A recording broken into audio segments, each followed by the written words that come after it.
Thank you, Richard. Few people know this, and I think Richard forgot, but he actually tried to hire me in 2003 when I was finishing my PhD. And so we heard a lot about judgment and decision making today, and I made the right decision, which was, I declined. And, that was the beginning of a wonderful friendship. That's why we're still friends. And I've actually been associated with Mentis before I started working with Hogan, before I met Bob, and I still am, and very happy to support them, and I think it's a great organization, and it's a pleasure to be here. Thank you for inviting me and share my ideas. And if you have dessert, I hope you enjoyed it. If not, I'm your dessert today. I hope it doesn't cause any indigestion. My talk is about emotional intelligence. I have a very specific point to cover, which is how EQ, emotional intelligence, relates to career success. And I'm going to talk a little bit about how we should assess it and how we should develop it. And I should say at the outset, since we had conversations before the break about the positive psychology movement, whether it's the right thing to focus on the strengths or not, whether we should ignore our weaknesses, whether there is any intellectual value in the message of seeing the world through kind of rose-tinted glasses, I should give you a little bit of background to the development of the Hogan EQ Report, which is, we got to the game, to the EQ market a little bit late. There are hundreds of tests available. Most of them are not very good, not very valid, but we wanted to make a unique contribution to the field. And I think what's slightly different in our take to emotional intelligence is that we focus a little bit more on the dark side of emotional intelligence, and this will become clear as my talk progresses. But I see EQ, emotional intelligence, as a double-edged sword. On the one hand, for anybody who works in personality, it's a great concept because it focuses people on personality. It puts the personality discussion on the table, more so than any other construct. And at the same time, the problem is, with anything as popular as EQ is, that there are all these misconceptions, all these myths, which I'm going to try to debunk now. So the key questions that I'm going to try to address in this talk is, does EQ affect employability? Does EQ affect engagement, employee engagement? Does EQ affect job performance? And does EQ affect leadership potential? If you want to go now, the answer is yes, yes, yes, yes. Yes. 4 yeses, okay? So, but let's start with a brief history of emotional intelligence. I'm sure you're all familiar with Daniel Goleman's 1995 best-selling book. For many people, that's the beginning of the conversation, even though academics have talked about emotional intelligence since 1990. Peter Salovey and Mayer coined a paper in 1990 called Emotional Intelligence, and I think it was a great term. It's an oxymoron, for the first time somebody was trying to combine things of reason and emotion. In any language, you have expressions such as, did you decide with your heart or with your brain? Did you act, following your instincts or reason? So it's a great, powerful connotation to the term, the original idea, which is to blend these two huge domains and traditionally independent domains of individual differences or of human personality. And then in 1995, Goleman stole the idea and he popularized the term by picking a very strategic enemy, which was IQ. And he told everybody what they wanted to hear. Number one, that IQ didn't matter. Number two, that EQ was more important. So if you're in touch with your emotions, you're going to do better.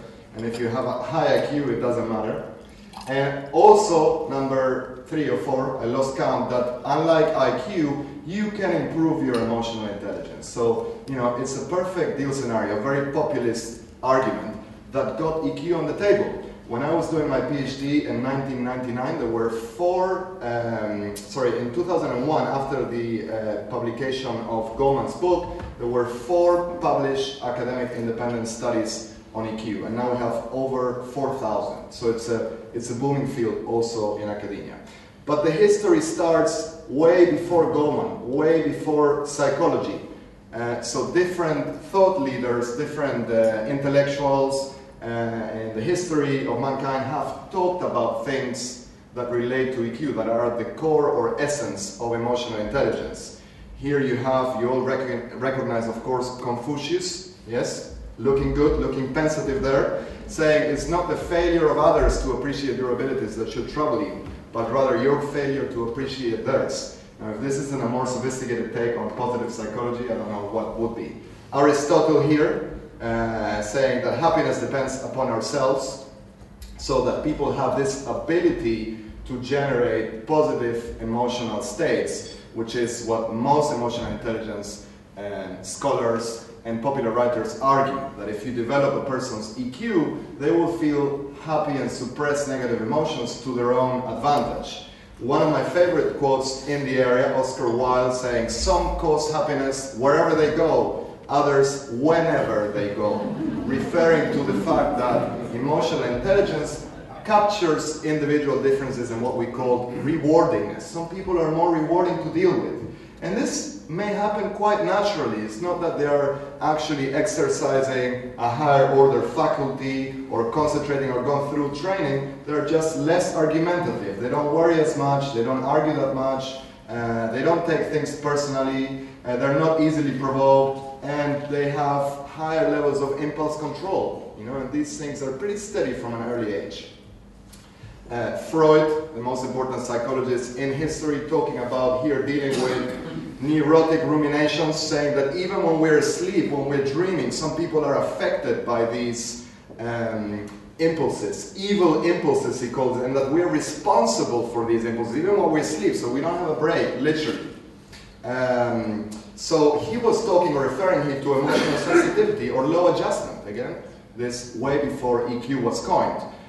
Dale Carnegie, who wrote the best self-help book ever written and published the most successful self-help book ever written, and the first self-help book ever written, said, when dealing with people, remember that you're dealing not with creatures of logic, but with creatures of emotions.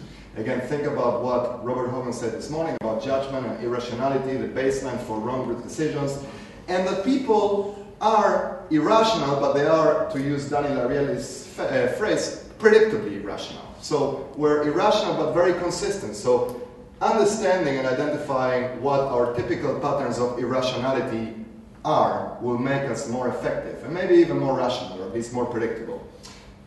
So this emphasis here on social skills.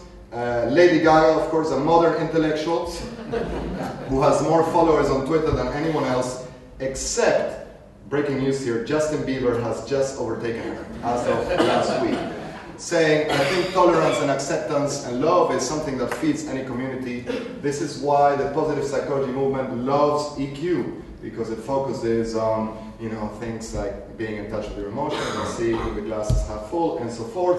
Daniel Goleman then arrived in 1995. Daniel Goleman, who we could refer as the Lady Gaga of psychology, if you like, stole the idea from not just Salovey and Meyer, but also Gardner. The next slide is Howard Gardner, because Gardner said we should call this an intelligence.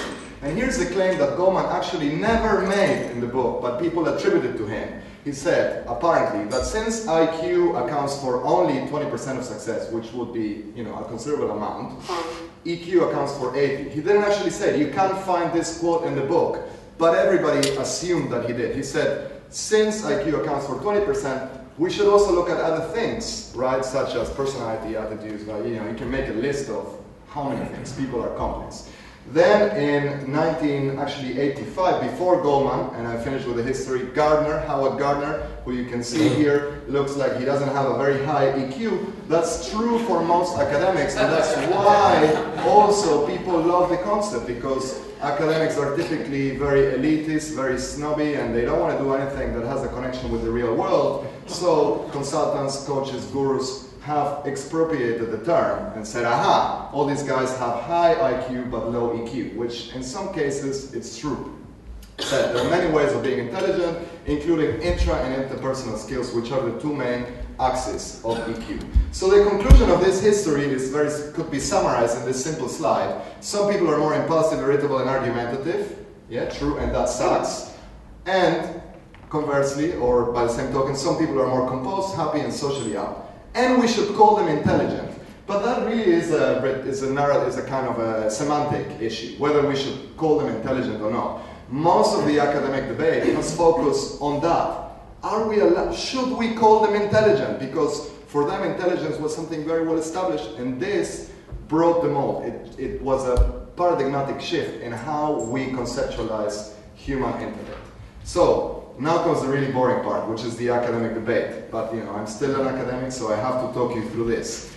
These are the key questions that the debate covered, and it has focused more on some than others. First is how to define it. Actually, a lot of efforts have focused on that, how we should define EQ. Secondly, how to assess it even more. Most of the discussions on EQ are methodological. Should we use self-report? Should we use situational judgment? Should we use objective tests and so forth? The next two are not really that important to academics. Whether it is important, EQ, that's something that practitioners assumed it is because they believe Goldman. And finally, can it be changed? It's something that we get asked all the time. Now, can you really change it or not? And in psychology, the answer is always, it depends, or within reason. Yes, if you try really hard. Yeah, to some extent, that's the answer, boring answers.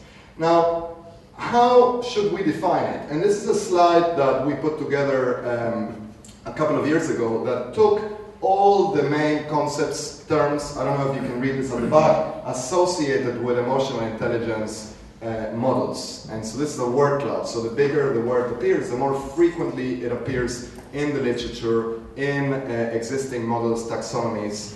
Actually, you can see that almost everything has been associated with the EQ. You have things that affect decision-making, emotional regulation, self-control, empathy, and most of these terms had a well-defined history in psychology, but people outside psychology started paying attention to it, certainly in the business world, thanks to EQ. They can be organized quite simply along a 2x2 axis, where you have the upper two quadrants relating to interpersonal stuff, you in connection to others, and the bottom two axes relating to intrapersonal, so the stuff that goes on inside your head or inside your soul, if you want, your inner ruminations. And then on the left side to you, we have identifying and here managing. So, for example, where do we put resilience? Well, it's the ability to manage your own emotions, intra and management. So, where do we put altruism? Well, it's interpersonal and has to do with, in this case, identifying, feeling something for others, or empathy and so forth. So you can see what the most popular ones, and then what should our model look like? It's an academic discussion. We're interested in what are the key scales or concepts we should focus with the goal, the specific pragmatic goal of predicting work-related behaviors. Okay, so some of these are more useful than others. So this is how to define it, and you can pick your favorites. Some tests would have 20 scales, ours has 6 scales, and if you want one with 2 or 3, you can create your own. It's a matter of what you're interested in. How to assess it? The discussion here starts with whether we can employ the same methodology to assess emotional intelligence that has been used for over 100 years to assess IQ. And this is a really difficult item from a Ravens Progressive. If you know the answer, please raise your hand and you'll impress everybody here. I promise you, it's very, very difficult. And if you like a challenge, keep thinking. If not, listen to me. So, psychologists said, so if we're calling it intelligence, like IQ, surely we need to use objective measures, objective tests to assess it, like Ravens or Matrigma. So tests that use veridical scoring, tests where items have only one correct and only one objectively correct answer, no matter what. Here, has anybody got it? I told you it's very difficult. If I told you the answer is 4, would you know why? That's the second step. And you can still impress everybody if you work it out, because it's difficult. And now, you can call this an IQ test or a fluid intelligence or whatever you want. The point is, it does predict learning potential. Combination of the 2 lines. It's a combination of These 2 lines. No, this one and removing the middle X. No, this one. Okay, explain. I think so. Nearly there? Yeah. You have to combine these two to get to this one. Yep. Have you got it? Yeah. Okay. Has anybody else got it? It's very easy. I'm pretending, Thomas. You're pretending very well. He's pretending well, right? You believe that he has the answer? No, but I did. So you have to remove what the parts, the bits that are repeating themselves from here and here. So if there's any sections that are the same, you remove it when you go to the final column. And if there are any sections that are not the same, that are not repeated, you add them. Okay? Can you see that? So here, when we go from here to here, the vertical line is repeated, so you take it off. But this line is not here, so you add it. And this line is not here, so you add it. So here we eliminate this one, and this one's, and that's the correct answer. You can't argue against it, okay? And that type of veridical scoring is applied to all IQ tests. There's one objectively correct answer, whether it's a fluid or non-cultural, cultural-free, a test of abstract reasoning, or a test of crystallized intelligence, such as what is the capital of China. There's only one correct answer. Some countries have two capitals, but that's an exception. So you cannot apply that logic to tests of emotional intelligence, and the reason is that emotional problems are what we call ill-defined. There isn't a correct answer. It's a matter of style.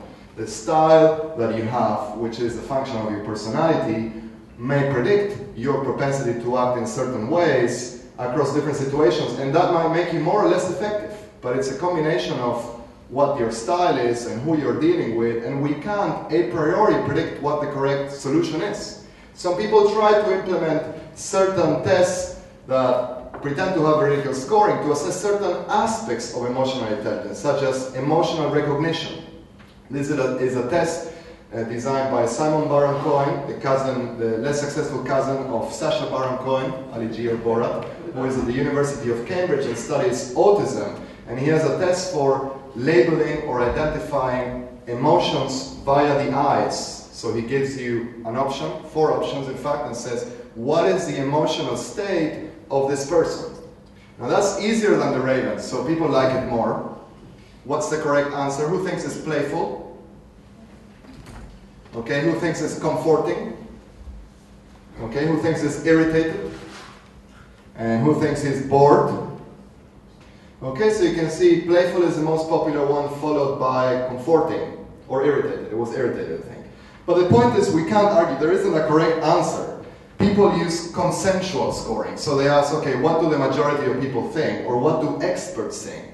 But it's very hard to pick the experts, because those experts are academics who have expertise in the test. But then the ability to do well on these tests doesn't translate into the ability to handle people very well. In fact, if you're really good at this, you probably can't deal with people in the real world, if you're really paying attention to trying to decode or match different eye expressions to emotions. Some people have tried to do it via vignettes, such as this one. This one is even more fun. So you're driving home after having a few drinks, a police officer stops you. What should you do? This is what we call a situational judgment test. A, and raise your hand, but have a look, inspect the options, and we're going to do a little quiz with the audience. Crowdsource the answer, as they say now. So, who thinks the correct answer or the best answer is A, confess and apologize? He may forgive you. Now, the officer is a male, so, that tends to lead to gender difference in responses. B, pretend you're 100% sober. Okay.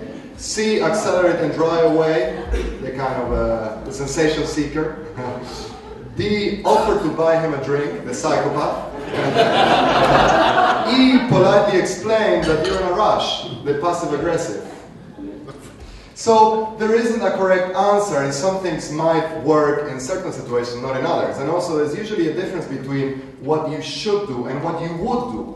Okay, so what you should do is not always what we would do. And people have tried to incorporate with tests that are simpler. Here's another example. So they're either really, really basic, which enables you to screen out, filter out, or sift people with Asperger's or severe, who are severely emotionally handicapped, or everybody gets it right, such as here, if you're over 10 and you have theory of mind, you should get the answer to this. A very simple answer. Or you could use projective tests, which are not used very widely, such as this one. You ask people, this is a famous projective test, draw a person, a tree, and a house, and you can see clear differences, and that probably the psychological background or pattern between these two people. This is a kind of healthy, well-adjusted answer, and this one probably has low EQ. Yeah? So all these approaches have problems. And they fell on a common trap, which is trying to emulate or replicate the IQ system. But there's now wide consensus, great agreement on the fact that we should treat and regard or conceptualize EQ as part of personality. And we focus on EQ as part of reputation, so it's a particular take on reputation. That means that we don't rely on people's introspection or self-knowledge to to assess them, to decide whether they're high or low on emotional intelligence. Almost all other tests on emotional intelligence, self-report, do. So if you answer, I have a very high EQ, and you say yes, you would score highly on EQ. For us, that will be an example if you say, 5 out of 5, or you categorically endorse that, you probably would have not such high EQ because you're bold, arrogant, and those people are not perceived as rewarding to deal with. So there's a fundamental difference. When it comes to positive items, when you tell people, I worry all the time, people with low EQ are honest. They can be honest about it. And this reflects a systematic difference between people who think highly of themselves, and they tend to be deluded, and people who are self-critical, and they tend to be accurate. Okay? Here's another example. You can almost hear the person shouting this here. I don't need anger management. I need people to stop pissing me off. It would be an example of somebody with low EQ who endorses that item. As a consequence of that, we deal with the issue of faking, which is one of the big perceived threats or limitations to using self-reports. And people, the second favorite thing that people ask, other than can you change this or that, can you change your personality, is what about faking? And faking to us isn't a problem because our items, even in high stakes settings, so when people are taking the test, in order to get a job, in order to get a promotion, they predict objective external outcomes. Okay? So high stakes data still predict performance. We know that typically people improve their scores by 10%, but everybody improves by 10%. So if you don't, you probably lack EQ. If you don't have the ability to portray yourself, as Ryan was saying, as if you're on a first date. That's what we want. That's what we expect people to do in the workplace. Secondly, we do something really boring, which is to compare the structure, so how the questions correlate or covary in groups that have completed the assessment in low-stake settings, just to help us out, students participating in research, and job applicants or managers, taking the assessment for an internal promotion. And the structure is the same. The same questions go with the same questions. Third, this is a critical point. Impression management is valid variance. So it's something that we want. I regard our test as a set of self-presentational items. Here are a few statements. We invite you to present yourself in the best possible vein. And those self-presentational instances are relevant, critical incidents to us because there are huge differences in how people present themselves that predict how people behave in the workplace. This is very important. So if you ask people to endorse an item, I hate working with others, and they are being honest and say, yes, that's a sign of low EQ. Okay? If somebody says no, it doesn't matter if they're lying to us or to themselves, because that person will be likely to pretend to work with others in the workplace. And life is about pretending. We're not trying to assess the real you, which is a metaphysical entity. And finally, empirical king, so I said it's hard to fake. I'm good at everything. Most narcissists, bold, psychopathic people say yes, and they will score lower on our assessment because of that. Why is EQ important? This is the bit that for me is critical, and the bit that academics haven't tried to answer, the question that they haven't tried to answer that much.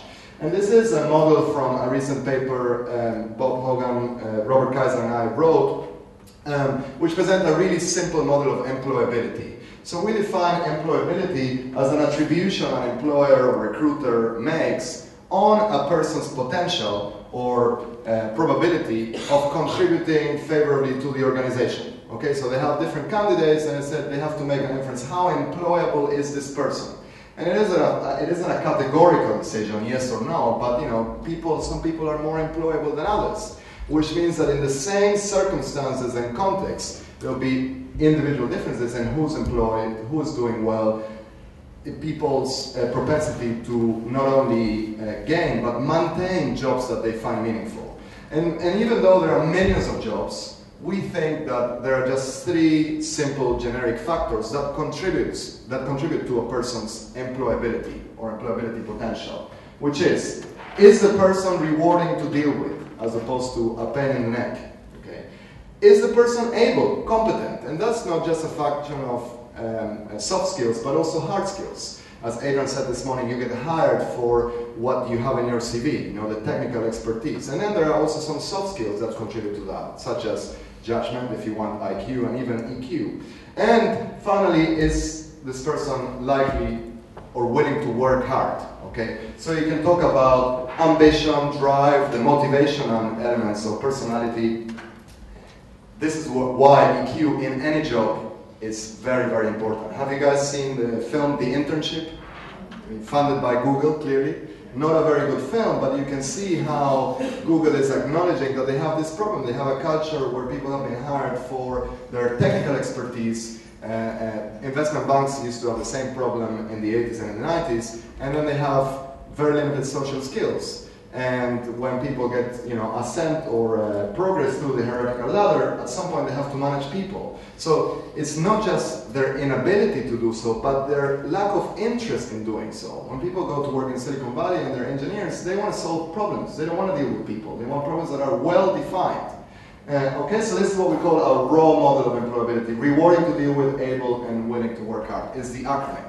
And after we did this, I found this really nice quote by Warren Buffett, which kind of, you can almost map the different parts that he's referring to onto our model, because he also talks about integrity, which was mentioned a lot this morning, which has to do with the fact that some people are more rewarding to deal with, as in less likely to engage in counterproductive work behaviors. He says, when looking for people to hire, you look for three qualities: integrity, intelligence, and energy. And if you don't have the first, the other two will kill you. And then he says, if you hire somebody without integrity, you better make sure that they're dumb and lazy. Okay? So if somebody is Machiavellian, manipulative, or unrewarding to deal with, it helps if they're not very smart and not that hardworking. So this is why it matters. And I don't want to bore you with studies. I'm just going to present a recent study that we did ourselves. But there are now probably 500 or 600 studies, independent academic studies, showing that EQ predicts validly predicts or accurately predicts important work-related outcomes, such as job performance, managerial level, entrepreneurial potential, negative outcomes such as stress, counterproductive work behaviors, derailment, job satisfaction, engagement, happiness, leadership style, leadership potential, while controlling not just for IQ, but also established personality dimensions like extroversion, neuroticism, and so forth. So I just want to spend 3 slides showing you the type of validity studies we do at Hogan. And this is a study that we will be presenting as SIOP next year in the Society for Industrial Organizational Psychology Conference, which is in Hawaii, which does motivate one to present findings. So it always helps. And as you heard this morning, we have a disengagement epidemic today, not just in the US, but all over the world, with at least 70% of workers disliking or hating their jobs. And I say at least because this is based from data that comes from organizations that actually bother running employee engagement surveys. So if you included, all those that don't bother running, probably there's 80 or 90% of workers that are disengaged. So if in your organization or in your clients, the baseline is, the level is not that high, they're doing well. So a majority of American workers are not engaged in their jobs. This is based on data from Gallup, who every year survey about 3 million people across the world. Now, when they ask people, why are you disengaged? What are the common sources of dissatisfaction or disengagement? The number one cause is a direct line manager, boss, or supervisor, most frequent cycle. And many of the other causes have to do with their boss, with how they are managed. So, bad decisions by upper management, no control over the work, office politics, and so forth. So if you want to fix the engagement problem, which would increase revenues, profits, and productivity, you need to fix management. Okay? And so we did a recent study with 1,000 employees and managements from a large hotel chain, where we actually looked at data not just from employees, but also managers. Okay, so we tested everybody on EQ, and we had data on how they perform. So this is a really simple model. The arrows just show that one thing is trying to predict something else, and the numbers with the stars are regression coefficients. So it just shows that as one variable increases, the other one increases. So there are correlations, if you like, and they're pretty strong correlations. So this is the first time somebody looked at the joint effects of 2 variables on each other's performance. And actually, we were focusing on employee performance and employee engagement as a function not just of employees' EQ, so higher people with higher EQ, and they'll be happier, even if you don't treat them as well, and even if they're not managed well, but as a function of managers' emotional intelligence. And in this model, you can see what a clear story emerges, which is that an employee's level of emotional intelligence determines quite strongly how engaged they typically are. And that level of engagement determines how they perform, which makes sense, but it's only recently that we have actually managed to demonstrate this with data. This is the interesting part, which is how leadership affects that, which is a manager's emotional intelligence determines how engaged they are. And the more engaged managers are, the more engaged employees are. And that determines employee performance. And now, I'm not showing you here, but we are starting to mine now, is how employees' EQs determines managers' performance and engagement, which is very interesting. And we found in many organizations, including in parts of our own organization, that when managers have low EQ and they're irritable and they worry and they argue and they take things personally, the best way that they can boost their performance is surround themselves by people with high emotional intelligence. They make them happier. So Richard has Andrew, is a good example. Yes? Because he's low adjustment, probably low EQ, and Andrew is probably very high. Have you taken the test, Andrew?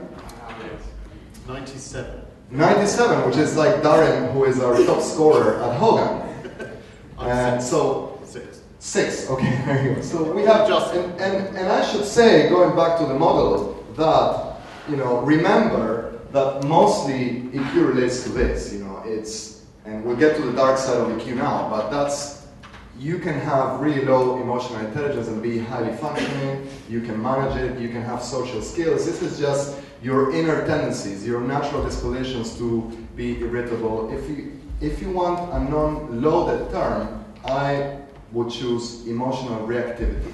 Okay, some people are just more emotional reactive than others, and that happens from a very early. So, is this clear? Does that make sense?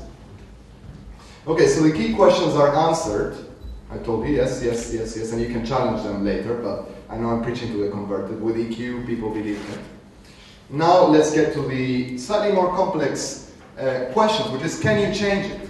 And I'm sure, because many people here have background in coaching and giving feedback and using our assessment, you know that the standard question, the standard answer, if you're an academic, is it depends, and if you're a practitioner, you tell the light bulb joke. Yeah, how many psychologists does it take to change a light bulb? Only one, but the light bulb really needs to want to change. Okay, the same happens with people. People may change if they want to, and if they're self-aware. So if you use accurate and valid feedback. Earlier this year, I published a popular article on this, but it's very well referenced. So if you're interested in the actual evidence for the effectiveness of coaching interventions to boost or enhance EQ, I would recommend that you visit, that you read the blog. And here are the main points. So, can it be changed, or to what degree can we improve or change our EQ? Well, we need to take into account these 5 points. Some are more kind of difficult to digest than others.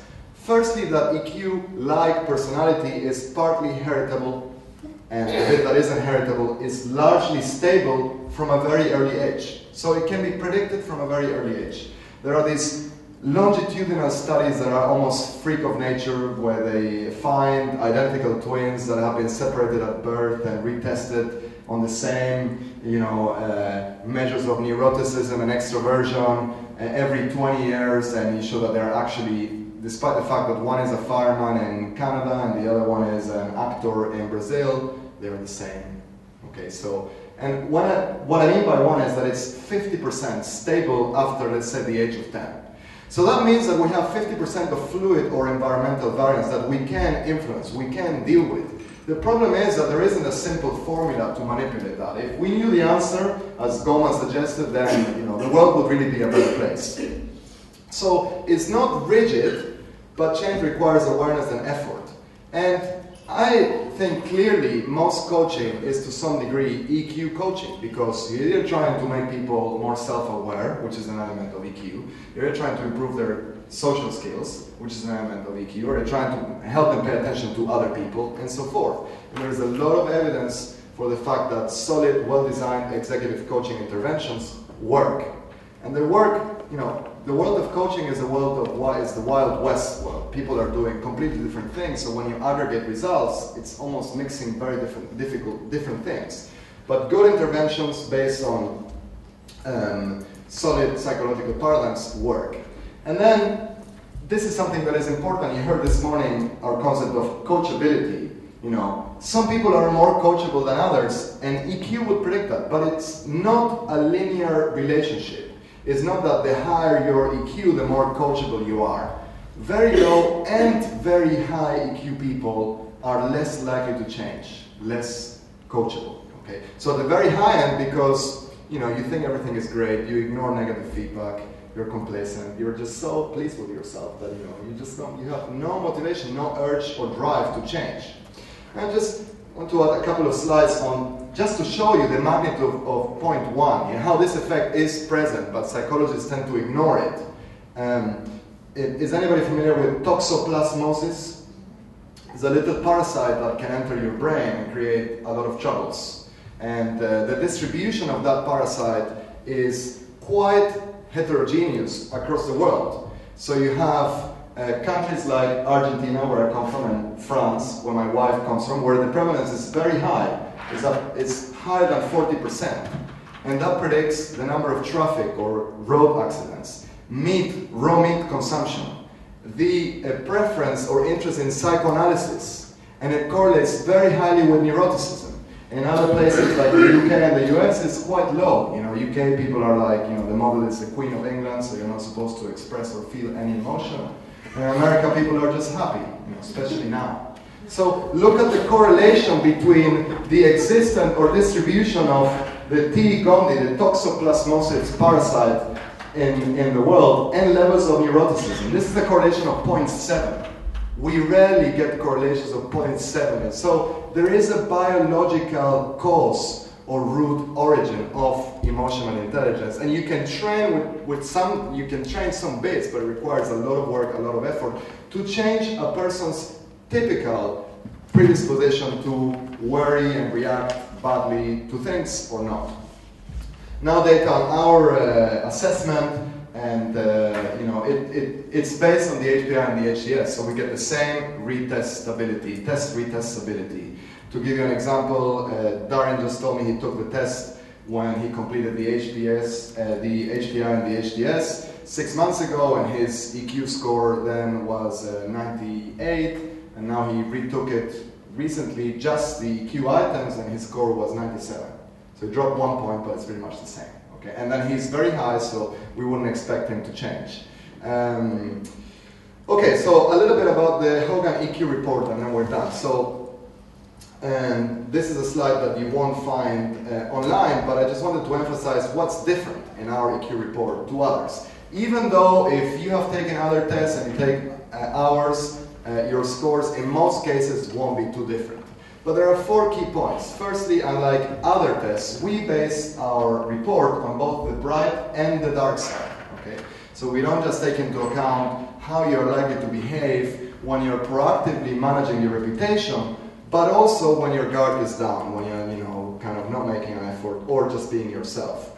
We also, unlike anybody else, emphasize and mention and give feedback on the dark side of high scores. The fact that the news is not always good if you score highly, and it's not always bad if you score low.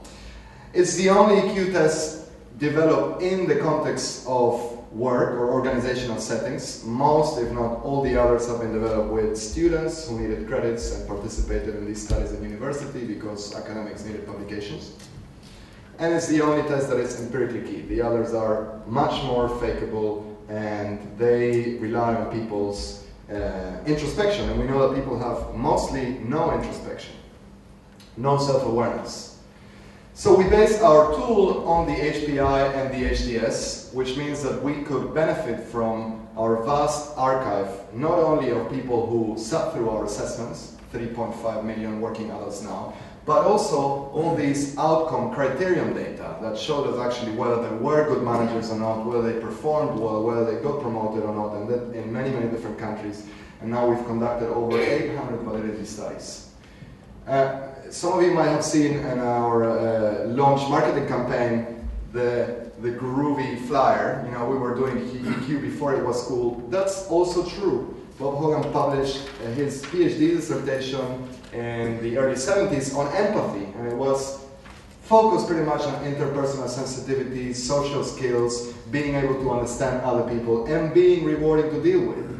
And so, which is, as you have seen, part of the essence of EQ. And this is our model, so we focus on self-awareness, on whether you are able to detect or spot emotions in other people, whether you can regulate and influence your own and others' emotions, and whether you can express them, and whether you have empathy. And again, bear in mind, most of these things are huge areas of psychology. If you look at the literature of empathy, it ranges from, you know, the evolutionary literature to neuroscience. There's a behaviorist perspective. There's only so much you can tell in a 10-page report when you're providing feedback on this. But we focus, again, on reputation. So what is the likelihood that you're perceived as having these things?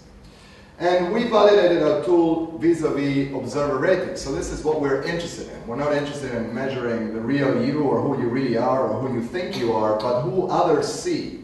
And the best way to predict that is always to look at the total EQ score. But you can see that each of the scales or dimensions predicts whether others think that you're stable, relaxed, tense, or rude. That's kind of broad interpersonal behaviors. And we also predict actual outcomes, whether you have the ability to build teams, whether you're politically aware, whether you have a positive work attitude or not, and whether, as seen, you are likely to boost not just your own, but other people's engagement via leadership.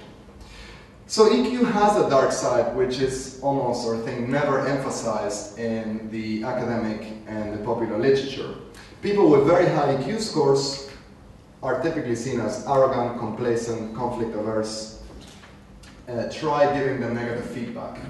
They will pretend to agree but not care. Okay? So this is important if we think of EQ as personality, the same principles of any personality scale apply, which is certain things are adaptive in certain environments, but not in others. Okay? And you know, one of the reasons why people never discuss these things is because mostly people take a very unidimensional approach to scales or psychological constructs. So they pick one and say, is it good or bad?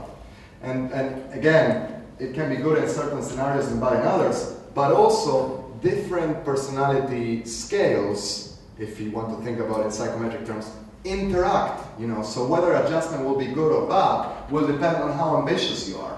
You know, if you're really lazy, it will probably be a really bad thing, and you're better off being high in EQ or high in adjustment, because at least you'll be rewarding to deal with and pleasant. But if you are low adjustment, high ambition, your adjustment will probably emphasize or enhance your ambition even more. So you'll have something to prove. You know, you will be hungry and have, in terms of Alfred Adler's term, an inferiority complex. So what do you do with that? You know, you self-medicate by achieving and accomplishing things. Low EQ also has a bright side, which is, and our studies show, our data show very clearly that people with low EQ scores are seen as more creative, more passionate, more honest. And so, again, think about it in terms of lower EQ being associated with higher levels of bold, excitable, mischievous, and lower levels of prudence and adjustment. Sometimes these things can be adaptive. You know, so you shouldn't take the overly simplistic approach of saying, you know, this is always bad, this is always good. And so the assessment takes 15 minutes to complete. If you completed the HDS and the HPI already, we can issue you with an EQ report, so no need to resit it. At this stage, it's available, I think, Ryan, we only have it in English so far, right? English, German, Spanish. Oh, okay. So English, German, Spanish. And we have pros and cons. English. Sorry? UK. UK English, so there's two languages. Right? So you have behavior spelled with a U, or Queen's English. the Queen's English, yeah, which is correct. And this is what the report looks like. So you have feedback on the different scales, and we focus in particular. So you have an overall score, and this is what the feedback looks like for different scales. And these are the different areas that the feedback focuses on. So what are the pros and cons for leadership, your ability to manage high-performing teams, your ability to work with others. Again, another example, people with very low EQ can be hard, cannot be sometimes the best team players. But people with very high EQ can be so confident that they don't work with others. They ignore other people's ideas as well, and how it relates to employability. So potentially you could use it at all levels and across sectors. And I think I'm done. This is another pretty marketing flyer. And if you have any questions, please email me. And the presentation is now available online. Thank you very much for your patience.